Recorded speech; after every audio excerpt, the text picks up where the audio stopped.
Iyi mwumva ni radio Ijwi ry'Amerika ivugira i Washington DC mu Kirundi n'Ikinyarwanda. Igitondo cyiza nshuti muduteze amatwi, ni Edirwe mubasuhuza mbaye ikaze mu biganiro byacu.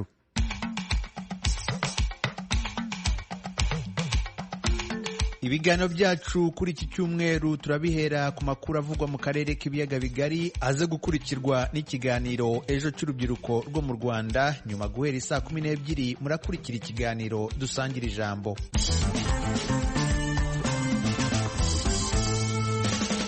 Duhere ku makuru avugwa mu karere. Mu rwego rwo gukangurira impunzi ziri ku butaka bw'u Rwanda gahunda yo kwiteza imbere, ubu mu nkambi ya Mugombwa iherereye mu karere ka Gisagara haragaragara impunzi z'abanyekongo zafashijwe kwinjira mu bikorwa by'ubucuruzi. Izo mpunzi zabwiye Ijwi ry'Amerika ko ibyo bikorwa birushaho kuzunganira mu mibereho muri ibi bihe inkunga zigenerwa zigenda zigabanuka. Umunyamakuru w'Ijwi ry'Amerika Eric Bagiruwubusa yasuye iyo nkambi aganira n'izo mpunzi. Izo mpunzi zabwiye Ijwi ry'Amerika ko ibyo bikorwa birushaho kuzunganira mu mibereho muri ibi bihe inkunga zigenda zigabanuka. Madamu Oliva Kanyange w'imyaka 33 y'amavuko ni impunzi y'umunyekongo mu nkambi ya Mugombwa iherereye Gisagara mu majyepfo y'u Rwanda. Winjiye mu iduka rya Kanyange uhitira ku bicuruzwa byinshi bitandukanye. Kanyange yabwiye Ijwi ry'Amerika ko yatangije igishoro cy'amafaranga 30,000 y'amanyarwanda. Kuri ubu leta y'u Rwanda n'abandi bafatanyabikorwa baboneye impunzi imishinga itandukanye. Kanyange araturondorera imishinga yagiye yisunga ikamuha inguzanyo mu bucuruzi. Inkomoko ivuyeho tuza kumva ko ari umushinga wajya mbere, nawo ushaka gukorana n'abantu biteza imbere, bakorana n'ibigo by'imari. Wajya uguza mu kigo cy'imari runaka baguza 2,000,000 bakagira ayo bakwishyurira, nawe ukagira uruhare wishyuriramo. Noneho ngiye mba naragujije 4,000,000 nishyura 2,000,000, jya mbere nyishyurira 2,000,000 nayo. Iyi mishinga abaterankunga bayigeza ku mpunzi mu mugambi wo kubakangurira kwigira, ariko cyane kubamenyereza ko bashobora kwibeshaho mu gihe inkunga z'ibiribwa n'izindi zaramuka zihagaze. Kubireba Kanyange acururiza mu nkambi ya Mugombwa, ariko ataha hanze yayo kandi yarangije kwibikaho ingwate ituma ibigo by'imari bitagira impungenge zo kumuguriza. Ntago mbitinya rwose kuko muri uko gutera imbere kwanjye naguze inzu hanze y'inkambi mu Bishya, niyo ntanga y'ingwate bakanguza badafite amakenga yuko nabambura. Kanyange yabwiye Ijwi ry'Amerika ko abarizwa mu cyiciro cya kabiri kigenerwa amafaranga 3,500 ku kwezi yo kugura ibiribwa kubera akirera abana bato. Mu iduka rye Kanyange akoresha abakozi 4. Mugenzi wa Kanyange ku ruhande ni Bahati Hakizimana w'imyaka 29. Impunzi nawe Hakizimana yisanze asohotse ku rutonde rw'abatemerewe kubona ibiribwa bitangwa n'ishami ry'umuryango w'abibumbye ryita ku biribwa PAM. Ubu bucuruzi avuga ko hari kinini bubamariye. Byadufashije kwiteza imbere cyane, bitewe n'uko bidufasha mu kwigira, bigatuma nanjye hari aho mbasha kwivana no kwigeza. Kumva ko igihe natewe inkunga y'amafaranga nk'iyo igice cya 1,000,000 cyangwa se wenda yisumbuyeho, bituma n'indi mishinga ngamije nayo nyigeraho ndetse n'ibyo nkora bikaguka. Hakizimana afatiye ku buryo abona ibintu, afite intumbero kuri ejo hazaza, nubwo gutekereza ku gihugu cya Repubulika ya Demokarasi ya Kongo cyamubyaye bitabura. Igihugu gihoramo imyivumbagatanyo ishingiye ku mutekano muke. Numva nanjye nakwiteza imbere nkagera ku rwego rwo kuba nanjye nakora, nkajya hanze y'inkambi nkakorera iyo ngiyo, mbese nayo nkagira ibikorwa bifatika iyo ngiyo, ku buryo ko nanjye ntahora buri gihe nteze ibiganza. Nubwo wenda biri kure bigoye, wagira ngo habe umutekano dutahe byaba byiza kurushaho, kuko hari nararibonye twakwiye mu Rwanda, twahawe n'Abanyarwanda no kubana nabo mu buzima busanzwe, tugeze iwacu ku buryo kishobora kugira akamaro mu kubaka igihugu. Ku rundi ruhande abari mu mishinga ibateza imbere bo biboneka ko bakiri yanga. Bwana Jafet Ranzi ari mu banyotewe no kubona umushinga wabateza imbere. Icyifuzo ni uko twese yatugeraho, natwe tukaba twayibamo bakareba abantu bose. Urumva umuntu uri mu mushinga runaka hari icyo yinjiza twebwe tutabona twinjiza. Urabona nk'abari mu bworozi bw'inkoko babona ayo magi cyangwa se bakagurisha bakabona amafaranga, bakajya mu mashyirahamwe bakagira urundi rwego bageraho. Leta y'u Rwanda itangaza ko imishinga itabonekera rimwe, ariko gahoro gahoro imishinga ishobora kuzagwira ku mpunzi zose. Bwana Keve Karayenzi akuriye inkambi y'impunzi ya Mugombwa. Turashaka kugira ngo imishinga myinshi igende ijyana na livelihood, kugira ngo n'icyo gihe cya graduation kiba cyangwa se igihe cyo kuba izo mfashanyo zahagarara bari bafite icyabafasha n'uburyo bakomeza n'ubuzima. Birumvikana ntabwo wahita ubona umushinga ukavaringa ibihumbi 11 byose biri mu nkambi kugira ngo buri muntu wese abone ko abona ubuzima, ariko ibikorwa byose tugerageza gukora ibishoboka byose kugira ngo nibura abashoboka tubagereho. Leta y'u Rwanda ikomeza guhamagarira impunzi ko zitagombye gupfusha ubusa amahirwe zabona uko yabangana kose. Nuko ibyo babonye cyangwa se duke babonye badukoresha neza, kuko ntawe uzi icyo iminsi ihatse.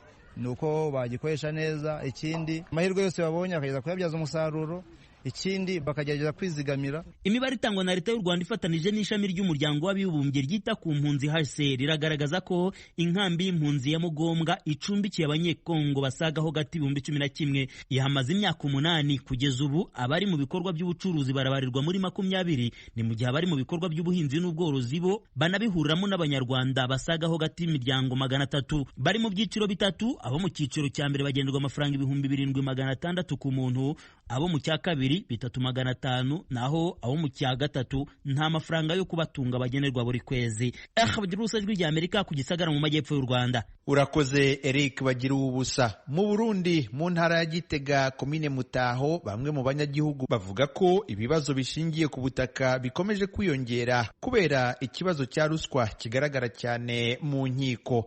Inkuru ijwi rya Amerika yabateguriye ifatanije n'abanywanyi bayo mu Burundi murayigezwaho na mugenzi wacu Thierry Ndayishimiye uri Kigali mu Rwanda. Nk'uko bivugwa na bamwe mu banyagihugu bo muri komine Mutaho intara ya Gitega hagati mu Burundi, igituma hama injyane z'amatongo muri iyo komine nuko bamwe mu bafitaniye amatati y'amatongo badashima urubanza ruba rwaciwe n'abashingantahe bo kumugina bagaca bitura inyamiramabi. Uno mukurambere yemeza ko urubanza rudakwiye kujanwa mu nyamiramabi ruvuye kumugina, ahubwo guca rujanwa muri sentare zo mu ntango, kuko izo nyamiramabi akenshi baza gukoresha iterabwoba kandi atabubasha bafise muri bene ayo matati atajanye n'ibyaha. Ku vyerekeye ivy'amatati y'amatongo, murashobora kugira amatati mu muryango vyabure mu muhereranije akarimbi, abo ku gacimbiri no ku mutumba babitunganije, hakavamwo umwe aho gushima ukaza wumva urubanza ngo yarujanye kwa opeje.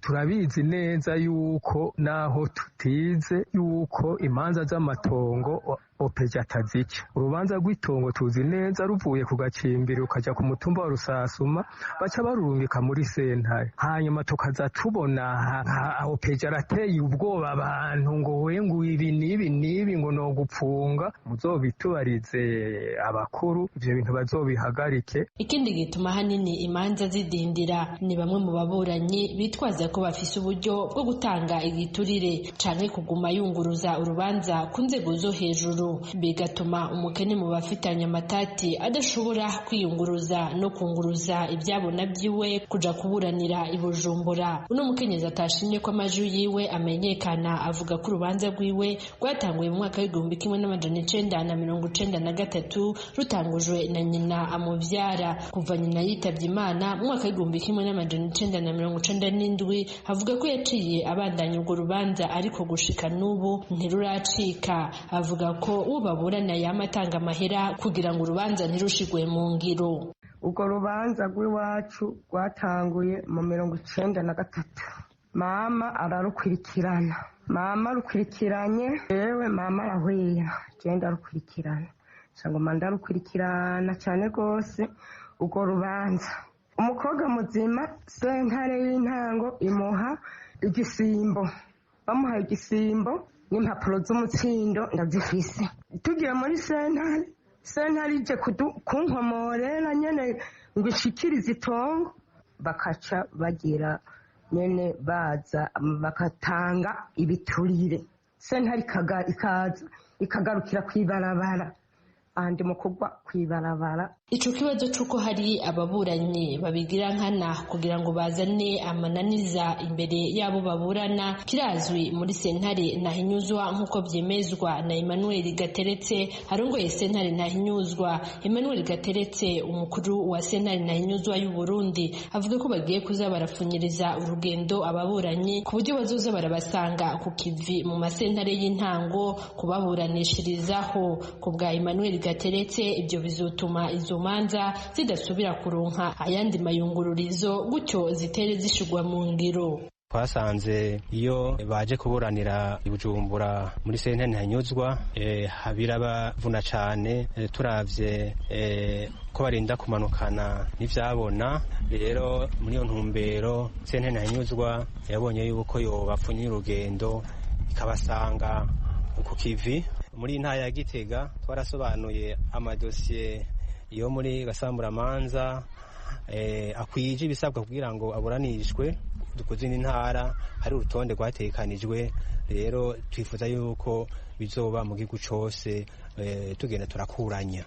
Abenshi mu bakurambere bo muri komine ya Mutaho babona ko imanza zaciwe n'abashingantahe bo kumugina zoza zirisungwa n'amasentare y'intango, kuko abo bashingantahe ari bo baba bazi imvo n'imvano z'imbibe z'amatongo kuva ku bisekuruza. Ku bw'abo bakurambere ibyo byotuma imanza zitaguma zunguruzwa canke bene uburyo ngo bagume basaba isamburwa ry'imanza z'amatongo zacitse bitwaje ikimenyane canke biturire. Ibiharuro biva mu bushikiranganje bw'ubutungane bwerekana ko ibice 90% kwijana by'imanza z'amatati ari zijanye n'amatongo. Mukomeje kumva radio Ijwi ry'Amerika ivugira i Washington DC. Ubu nshuti zacu tugeze kuri wa mwanya wahariwe ikiganiro ejo cy'urubyiruko rwo mu Rwanda. Iki ni ikiganiro ejo.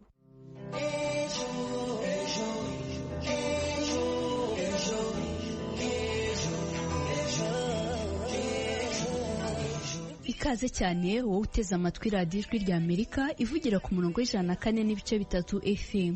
Iki ni ikiganiro ejo mutegurirwa n'umuryango Ejo Youth Eco ukorera i Kigali mu Rwanda. Mu kiganiro cya none mugiye kubana nanjye uyisabye Christine. Bakunzi b'ikiganiro ejo, nk'uko mumaze kubimenyera, kabiri mu kwezi tugenda tubagezaho ikiganiro kigaruka ku burenganzira bwa muntu. Uyu munsi turi buganire kuri zimwe mu mvugo zigikoreshwa muri bimwe mu bitabo bisomwa cyane ku isi. Usanga bikirimo imvugo zigikomeretsa abafite ubumuga. Turibanda ku gitabo cya Bibiliya.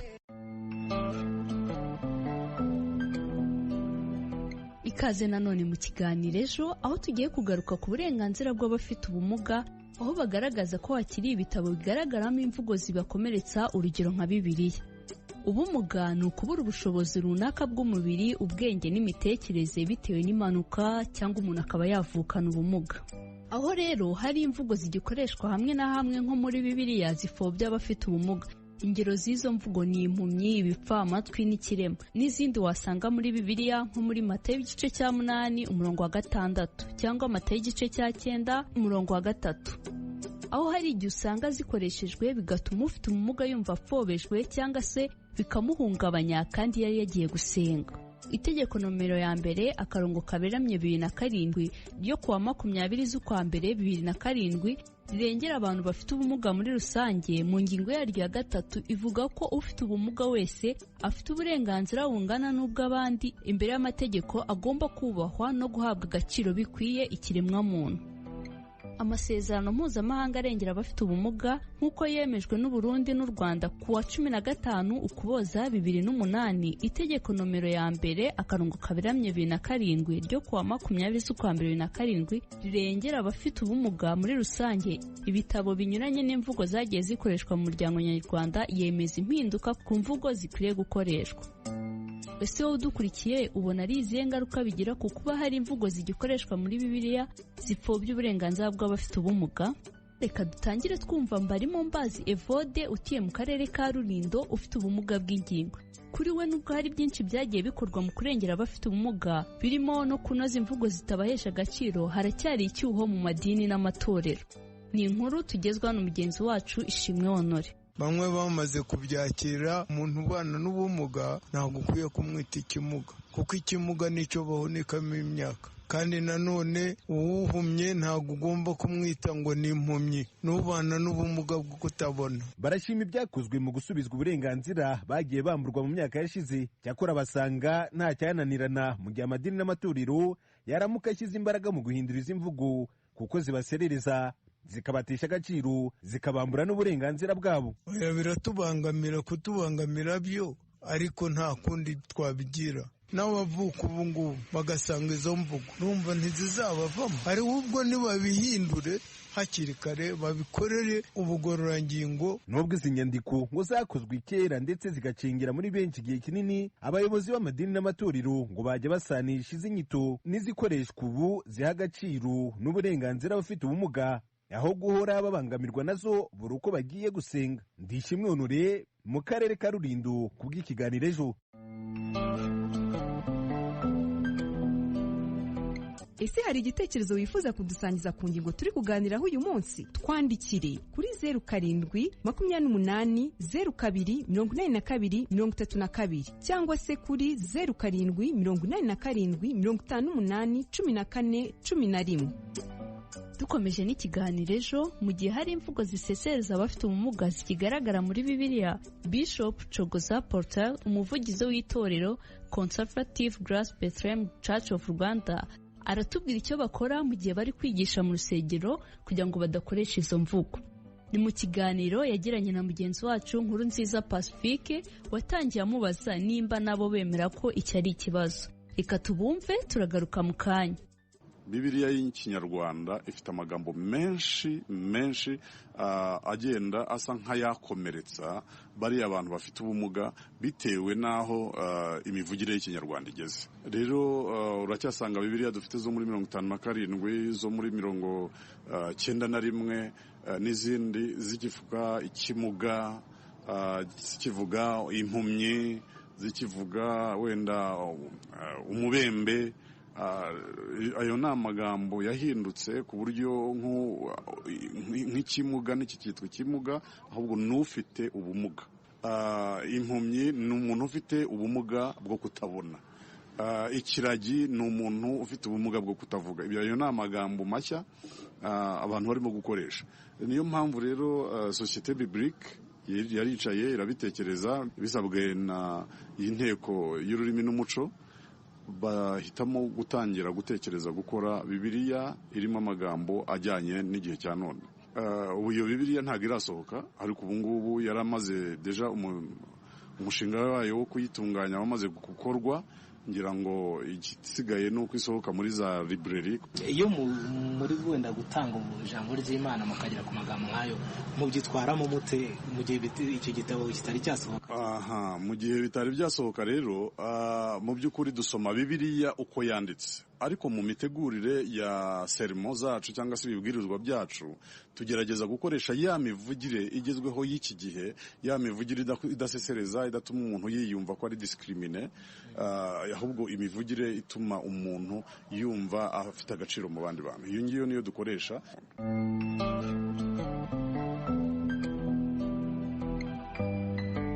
Arakoze cyane mugenzi wacu Nkurunziza Pacifique mu kiganiro yagiranye na Bishop Cogoza Portal, umuvugizi w'itorero Conservative Grace Bethlehem Church of Rwanda.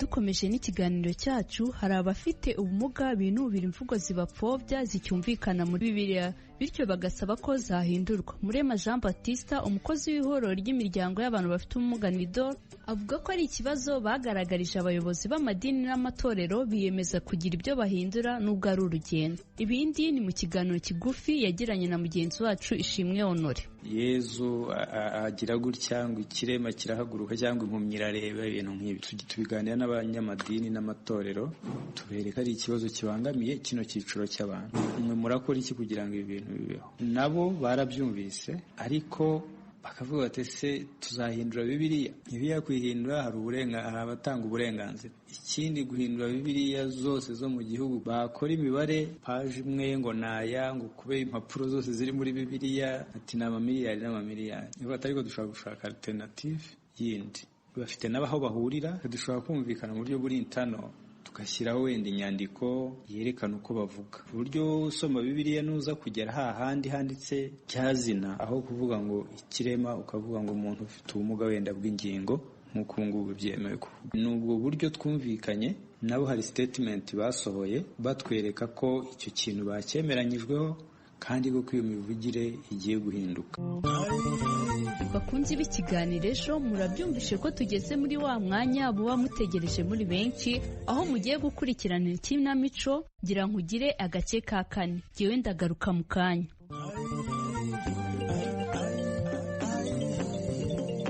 Ngira nkugire ni ikinamico igamije kwigisha abatuye mu nkambi n'abatuye hanze yazo imibanire myiza, kurwanya inzangano zituruka ku mateka y'ibyahise, birinda ibihuha bishimangira inzangano ndetse no kubiba amahoro hagati yabo. Ikinamico Ngira nkugire muyitegurirwa na Ejo Youth Eco, umuryango w'urubyiruko rwo mu Rwanda ugamije kwimakaza umuco w'amahoro biciye mu itangazamakuru. Iyumvira igice cya 4 cy'ikinamico Ngira nkugire. Duherukana Gilbert acyurira Karisita amubwira ko yashakanye n'umunyacyanzigekazi kugira ngo areke kubaho nk'impunzi, ari nako Rebeka arakajwe n'uko Alisa amugiriye inama yo kutazongera kugira ikibakorera umunyacyanzige. Ubu bimeze bite? Nimukurikire umukino.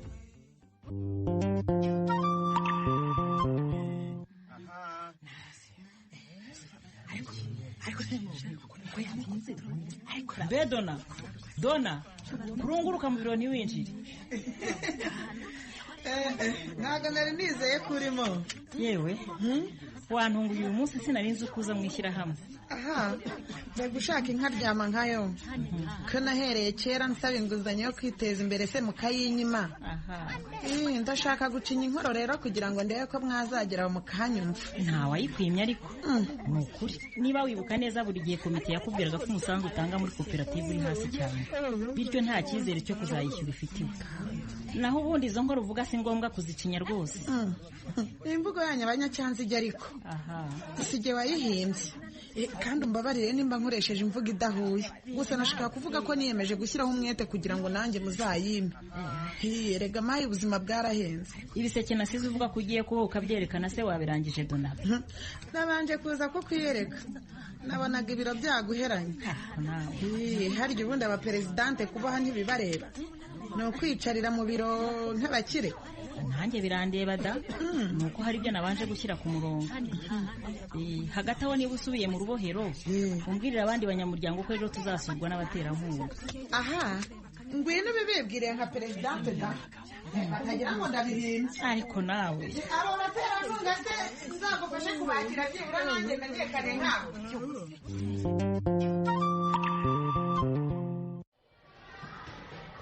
Ese ko ejo utaje ngo twigane ari sha Valentine sinzongera kwigira mu kera k'igroupe B.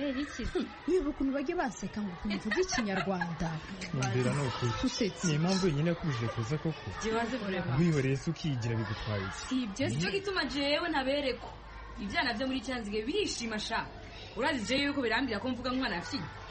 Hari umutamu nkambi afite. Babara muvandimwe sinabyibutse sibyo. Sha nta kibazo no. Vandimwe. Ntabwo umutima kubesha ari muri abavandimwe gute. Ariko ari se turi nk'abavandimwe rwose. Ese wigeze nagonga uzibuka. Iyo ni mitwe yanyu shandeka. Iyo wavandimwe muba mufite inyungu zingana muri iki gihugu. Sasa kuba yitwa impunzi nawe umunyagihugu mudukure ku bujyayo bwanyu. Ariko nange utangiye kusana amagambo ameze gutyo rero. Amacakubiri ko atari meza uyakundira. Naza nawe. Agira karimi kabi wa mukobwa we. Mu Kinyarwanda baravuga ngo nyiri karimi kabi yatanze amaze gupfa koko. Ushaka kunyica? Ushaka kunyica? Bikore. Cyangwa ndakwegera ndikure yawe bikore neza. Kwarekeraho. Umva kugira ngo nyiri Valentino cirika itakayitore mwakubitse mukamvura ko gusha. Nakwese nawazana bene ruga. Barisa. Imbere. Fima. Sema nayizi.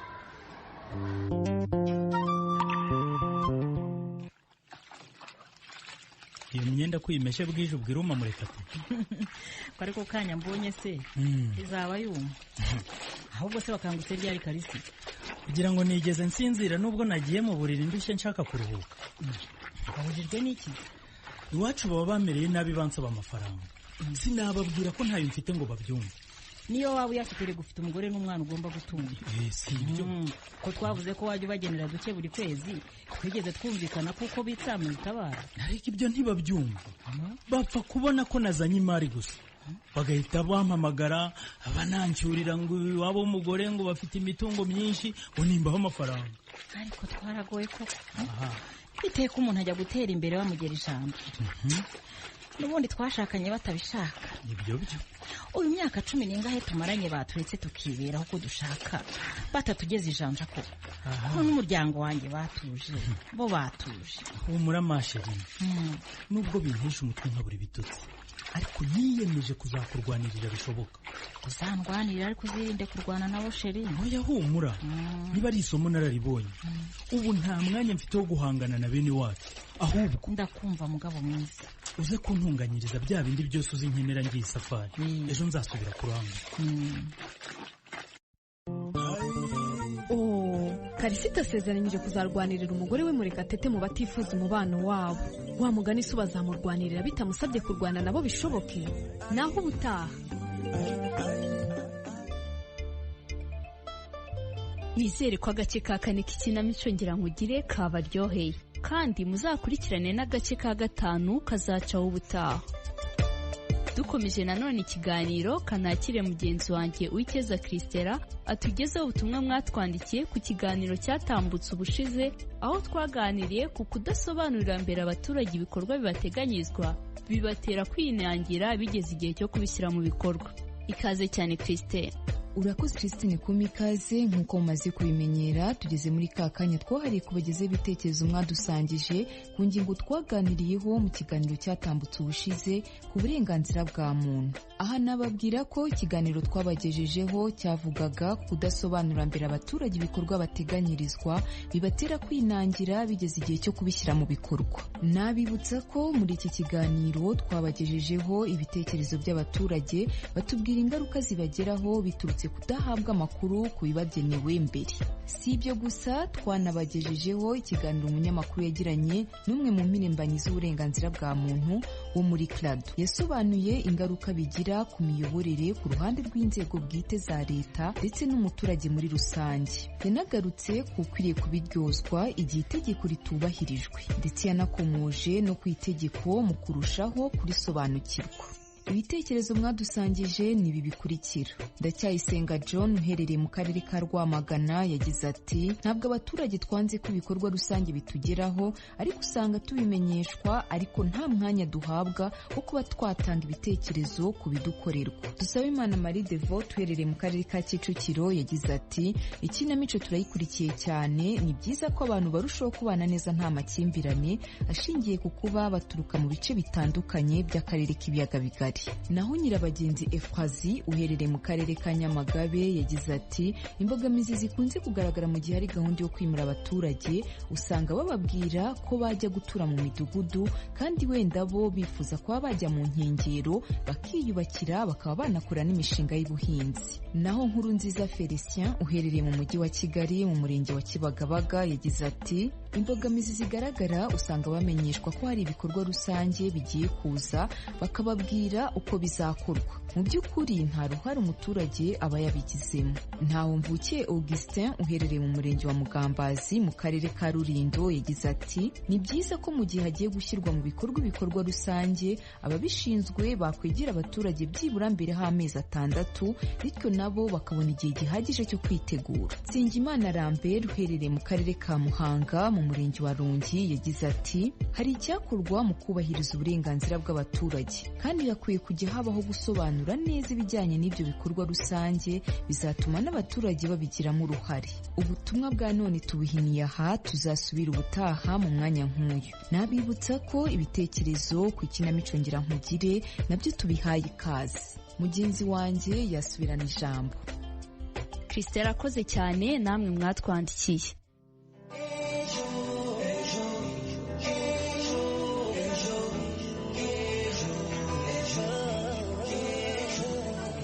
Bakunzi b'ikiganiro ejo, tugeze ku musozo w'ikiganiro cy'uyu munsi, bibutsa ko iki kiganiro cyagarukaga ku burenganzira bwa muntu by'umwihariko abafite ubumuga, aho twasanze hakiri ibitabo nka Bibiliya bikigaragaramo imvugo zipfobya ndetse zinakomeretsa abafite ubumuga.